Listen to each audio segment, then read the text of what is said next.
Salut tout le monde! Bienvenue sur le canal YouTube d'Imilan en français. Donc, avant de commencer, je tiens à préciser que je ne suis ni consultant ni avocat en immigration. Donc, mon objectif ici, c'est de vous informer sur les professions en demande au Canada en 2025 et les programmes qui pourraient vous aider pour immigrer un petit peu plus facilement. Donc, le marché du travail canadien, il évolue constamment. Et en 2025, il y a plusieurs secteurs qui continuent de connaître en fait une forte demande de main-d'œuvre. Donc, dans cette vidéo, on va explorer ensemble quelles sont ces professions, comprendre leur classification selon la grille FEER, donc facteurs de formation, d'éducation et d'expérience requises, et voir quels programmes d'immigration sont les plus adaptés pour vous aider à venir à travailler au Canada. Donc, les professions en forte demande au Canada, quelles sont-elles?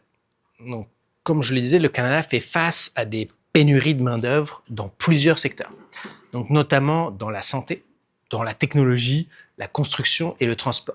Par exemple, dans le domaine de la santé, les infirmiers, les médecins, les pharmaciens, les techniciens, les radiologues, ils sont particulièrement recherchés.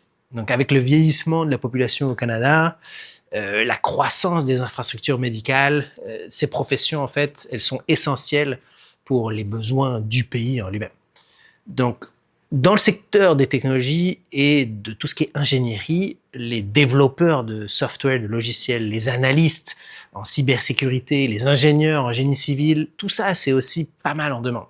Donc, le Canada, il cherche activement à attirer des talents spécialisés dans ces domaines et plusieurs programmes facilitent leur immigration. Donc, notamment l'Express Entry, donc l'entrée express, les programmes de Global Talent Stream qui permettent d'obtenir en fait un permis de travail en seulement des fois 2 semaines.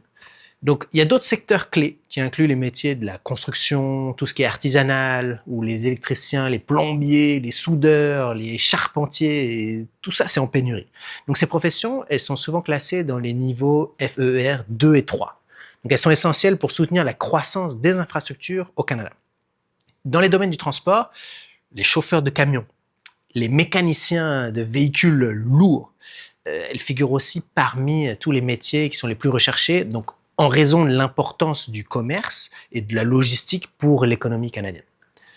Et enfin, on a le secteur de tout ce qui est agroalimentaire, qui est aussi un autre pilier fondamental, notamment pour tout ce qui est ouvrier agricole, les bouchers industriels ou autres. Donc le Canada a mis en place un programme pilote pour tout ce qui est agroalimentaire afin d'aller chercher plus de travailleurs qualifiés dans cette industrie et assurer la continuité de la production alimentaire. Maintenant, comment on va faire pour comprendre les FEER? Donc, lorsqu'on parle d'immigration au Canada et d'emploi au Canada, c'est important de comprendre qu'est-ce que la classification FEER et comment est-ce qu'on détermine le niveau de formation, d'éducation et d'expérience requis pour un poste donné et ce qui a un impact direct sur les programmes d'immigration qui sont disponibles. Donc, les professions de FEER 0, elles regroupent des postes de gestion et de direction comme les directeurs, les cadres supérieurs. Ces emplois, en fait, ils exigent généralement plusieurs années d'expérience et une formation avancée. Ensuite, on a tout ce qui sont les métiers classés FEER 1, donc qui nécessitent en général un diplôme universitaire, comme les ingénieurs, les médecins, les analystes financiers. Donc. Et après, on a les professions 2 et 3, FEER 2 et 3. Donc, c'est les métiers techniques qui demandent justement un diplôme collégial ou un certificat d'apprentissage. Donc là, on retrouve par exemple les techniciens en informatique, les infirmiers auxiliaires, les plombiers, les électriciens. Donc, et finalement, on a les FEER 4 et 5 qui demandent en général une formation d'emploi. Donc les ouvriers agricoles, les manutentionnaires. Donc les classifications FEER, elles sont importantes car elles influencent le programme d'immigration auquel vous pouvez être admissible. Donc par exemple, l'entrée express, elle cible particulièrement les travailleurs qualifiés de niveau 0, 1 et 2. Tandis que d'autres programmes provinciaux, eux, facilitent l'accès à des métiers de niveau peut-être FER 3, 4 ou 5. Donc les programmes d'immigration qui facilitent l'accès aux métiers en demande, si vous exercez justement ces professions en forte demande, il y en a plusieurs programmes qui existent et qui peuvent vous aider à venir travailler au Canada plus facilement. Donc l'un des plus connus, c'est l'entrée express. Donc c'est un système de sélection qui est basé sur un score, qui évalue votre éducation, votre expérience de travail et vos compétences linguistiques. Ce programme, il inclut 3 sous-catégories. Donc le programme de travailleurs qualifiés, donc Foreign Skilled Workers, le programme des métiers spécialisés et les catégories de l'expérience canadienne, la catégorie de l'expérience canadienne, CEC. Donc ce dernier, il est particulièrement intéressant pour ceux qui ont déjà une expérience de travail au Canada. Donc en 2024, il y a des tirages spécifiques qui ont été mis en place pour les francophones, par exemple, en facilitant leur sélection, même avec un score de CRS un peu plus bas. En dehors de l'express entrée, d'entrée express, donc vous avez chaque province qui dispose de son propre programme des candidats des provinces, là, les PNP, PCP, donc qui permettent de répondre aux besoins spécifiques du marché du travail de certaines provinces. Donc, par exemple, l'Ontario ou la Colombie-Britannique, ils ont des volets technologiques, tandis que d'autres, comme le Saskatchewan ou le Manitoba, eux, ils offrent des opportunités aux travailleurs spécialisés. Au Québec, par contre, de son côté, donc il y a son propre programme, le PEQ, pour lequel j'ai fait une autre vidéo, Programme de l'expérience québécoise. Il permet aux travailleurs et aux étudiants qualifiés de s'installer plus facilement dans cette province. Un autre programme qui est très avantageux, c'est celui de la mobilité francophone. Et lui, il permet aux francophones de travailler au Canada sans avoir besoin d'un EIMT, l'étude d'impact sur le marché du travail. Ce programme, il est ouvert à tous les types d'emplois et il représente une opportunité en or pour tous ceux qui parlent couramment français et qui souhaitent travailler en dehors du Québec. Par ailleurs, il y a certains secteurs qui bénéficient en fait de programmes pilotes pour attirer des talents.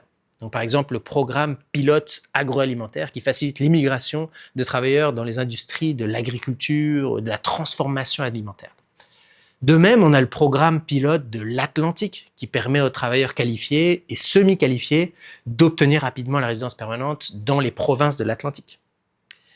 Après, si vous souhaitez immigrer au Canada en 2025 et que vous exercez une profession qui est en demande, il y a plusieurs choses que vous pouvez faire pour maximiser en fait vos chances.